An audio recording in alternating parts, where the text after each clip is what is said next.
Bienvenue au Déalia. Tu filmes là, c'est bon? Ouais, c'est D'accord. malheureusement. Alors bon, pour ceux qui ne savent pas du tout ou qui prennent le train en route, on est au Déalia.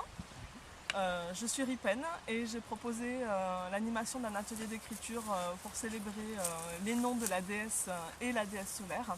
Et ce qui va être filmé par la suite sont les créations des participants. Un texte de fin d'atelier sur le thème simple, le simple thème de la déesse solaire. Évidemment, ça n'a pas été évident non plus. Donc chacun va vous présenter, ceux qui en ont envie, le texte qu'ils ont écrit. Quelqu'un? Magali? Ouais. Voilà. Merci.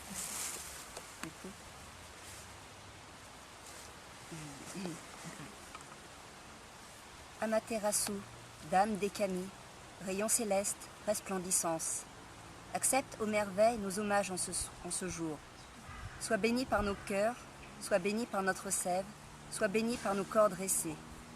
Nous te remercions, dame, d'avoir quitté la grotte, et nous te supplions d'en laisser inerte le rocher. Ta lumière nous pousse à grandir et honorer les dons qui nous sont faits. Elle nous rassure et nous éveille à l'âme fragile des êtres. Miel des Kami, chant d'amour qui se joue sur les fibres de nos esprits. Chaque étincelle de ton éclat apporte un sourire à l'innocence. La beauté révèle la beauté du monde. L'univers est un rond miroir présenté à ton visage d'or. Observez les joies qu'elle éclaire, les paisibles harmonies. La contemplation des trésors de cette terre et des richesses de vos vies ne vous donne-t-elle pas l'envie de vous dresser, de vous tendre et de crier de plaisir, la poitrine gonflée de gratitude? Elle est le phare dans la détresse, l'aube régulière et sereine. Elle est la soie de la sagesse. Amaterasu, beauté dans la contemplation, pousse à croître. Merci Magali pour ce beau texte. Et tu réentendras demain. Je peux l'entendre demain, sans aucun problème. Ambras, je te sens bien parti. Ouais, je le vois parti là. Ça continue de filmer. Ouais. Elle est à fond là. Alors mon texte n'est pas une prière, mais une explication sur ce qu'est la déesse solaire.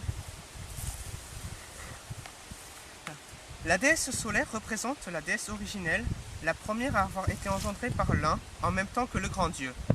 En temps de l'Atlantide et jusqu'au début de l'Antiquité, la déesse était solaire et le soleil féminin pour les hommes. Avant que la domination masculine croissante en fil de l'Antiquité n'ait éclipsé la déesse et qu'elle soit devenue lunaire. Appelée Istar ou Iana en Mésopotamie, elle était celle qui donne la vie et la maîtresse de la fécondité. Ainsi, chaque année en printemps, le roi de Babylone devait accomplir le grand rite. Vêtu de ses plus beaux atours, il devait faire l'amour avec la grande prêtresse d'Ishtar dans un cadre luxueux dédié au divin. Par cet acte, il devait s'unir sexuellement à la grande déesse solaire et ainsi prouver sa force, sa virilité et sa volonté pour garder sa couronne un an de plus. La déesse solaire glorifie le féminin sacré. Une femme solaire est une femme fière de l'être, guerrière et douce à la fois. Elle sait se défendre, tout comme elle sait offrir un incommensurable plaisir à ceux et celles qui l'honorent. Hommes et femmes peuvent recevoir l'enseignement de la déesse solaire, car avec le divin, les genres sont transcendés. La femme se retrouvera renforcée. Belle, elle rayonnera de l'éclat solaire, ce qui lui permettra d'être active et de s'affirmer dans la société. Elle deviendra fière d'être une femme et saura se défendre avec la fougue d'une guerrière, mais sans perdre sa tendresse et sa douceur maternelle. Quant à l'homme, il pourra communier avec le féminin sacré et explorer la partie femelle de son âme.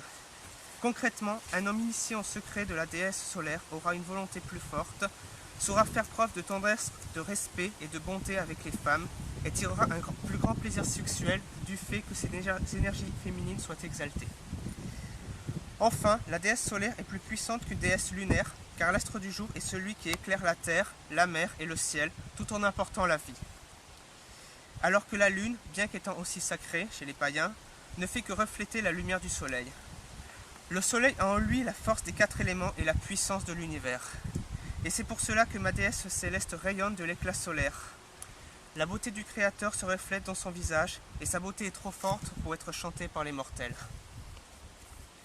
Voilà pour mon texte. Merci beaucoup. Voilà. Et je vais improviser rapidement une prière à la gloire de ma déesse, qui se nomme Angélis.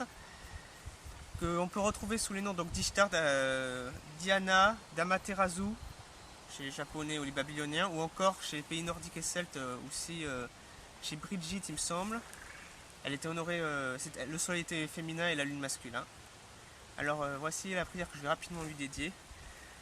Ô Angélis, céleste déesse du jour, je te rends grâce en ce jour de Lugnasad pour la beauté et les bienfaits que tu apportes sur terre. Dispensatrice de la vie, toi qui éclaires et nous âmes perdues, nous te remercions pour les bienfaits que tu nous apportes. Guide-nous vers le sentier de la lumière, et puisse ta beauté être exaltée, car tu rayonnes telle la nature et ses merveilles. Loué sois-tu. Merci. Merci pour une explication, ma foi, fort instructive. J'aime bien peut-être de lire. Quelqu'un d'autre Je prends la suite. Vas-y. Coucou, moi c'est Lisaya. Ode à toi, belle déesse couronnée de soleil, à la longue chevelure ondulante et flamboyante, dansante dans le vent, magnifique merveille, aux yeux d'or et de lumière étincelante. Ode à toi, tisseuse de rêves, qui tourne et tourne la roue solaire. De ton sexe de rose, tu laisses couler la sève sur notre terre-mère. Ode à toi, danseuse des savoirs au voile doré. Prodigue-nous l'abondance, l'amour et la prospérité dans nos vies éclairées de ta brillance. Voilà. Merci. Qui était prêt? C'est joli. Quelqu'un veut prendre la suite ou j'y vais? J'y vais? Dans une flaque de soleil, elle s'étire et se retourne. Elle s'éveille sur un nouveau matin, sur un nouveau monde, jeune et frais. Le manteau de ciel glisse à ses pieds. Elle se coule dans l'eau sacrée. Un frisson la parcourt, une étincelle au creux de son ventre. Quant au sourire sur ses lèvres, nul homme ne pourrait l'admirer sans y laisser la vue.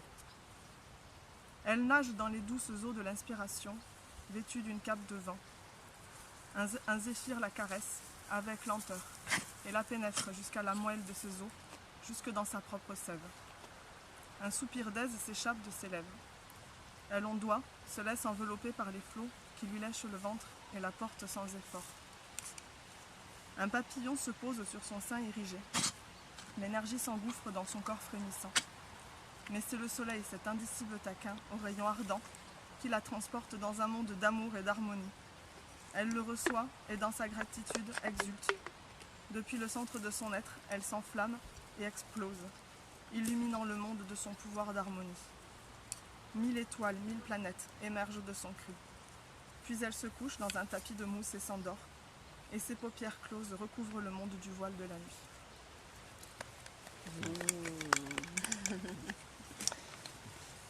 On voit les habitués.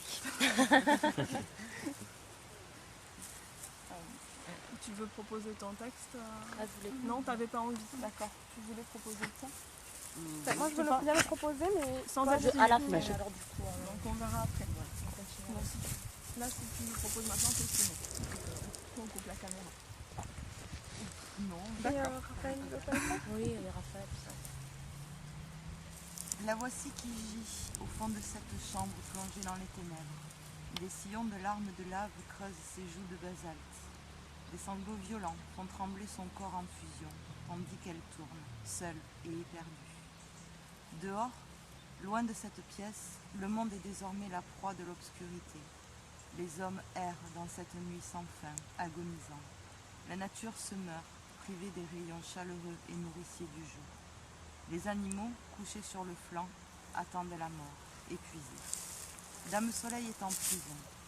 Son frère, Seigneur Lune, est un guerrier redoutable, mais surtout un époux jaloux et cruel. Soleil est trop belle et trop douce, et il est insupportable à Lune qu'elle puisse être contemplée, approchée et adorée du reste du monde. Alors Lune l'a enfermée dans cette forteresse de pierre, afin que ceci n'arrive plus. Dame Soleil ne peut tarir ses larmes, et du flot continu de son affliction, un petit lac de lave se forme au fond de la pièce. Dans ce maelstrom rougeoyant, un rire d'enfant se fait entendre, tandis que le liquide s'élance à l'assaut des puissants remparts qui retiennent prisonnière sa mère. Il poursuit sa course dans le moindre interstice, la moindre faille, le moindre trou. Et le voici dehors, l'enfant des larmes, contemplant cette nuit froide et glacée. Il en conçoit une grande tristesse et se transforme alors en vagues tumultueuses, bondissant sur la prison et la faisant fondre définitivement. Tandis que Dame Soleil reprend enfin sa course dans le ciel, enfin libéré de ses chaînes, l'enfant des larmes se fond dans la pierre et devient le premier volcan, montagne sacrée dans un pays lointain entouré par les eaux. Les hommes le nommèrent le mont Fuji, ou plutôt Fujiyama dans leur langue natale. C'est la référence japonaise, ça. C'est très beau. Ben voilà, donc là on a Raphaël, fait... Raphaël, il Ah oui, appelle. si, il y a Raphaël, mon Dieu, j'allais t'oublier. C'est pas grave, c'est beaucoup plus succinct. Alors, j'allume mon âme, ta lumière divine, que tu puisses me guider, toi la reine solaire, d'un rayon de soleil. Je trouve mon chemin, malgré les brûlures. J'avance jusqu'à la source, car je sais qu'il faille accepter que rien n'est toujours acquis. Je suis le guerrier, parfois blessé, qui dans ton amour nous répare, pour continuer la bataille, par des rites sacrés, des parfums mystiques. Dans la grâce de ton nom, nous célébrons ta course céleste, qui, sur un rayon d'argent, poursuit son chemin. Très beau. Après l'amant sacré, le guerrier, Voilà. il nous en manque plus qu'un et là c'est bon, on a la totale. Merci. Ben, merci beaucoup. Oui.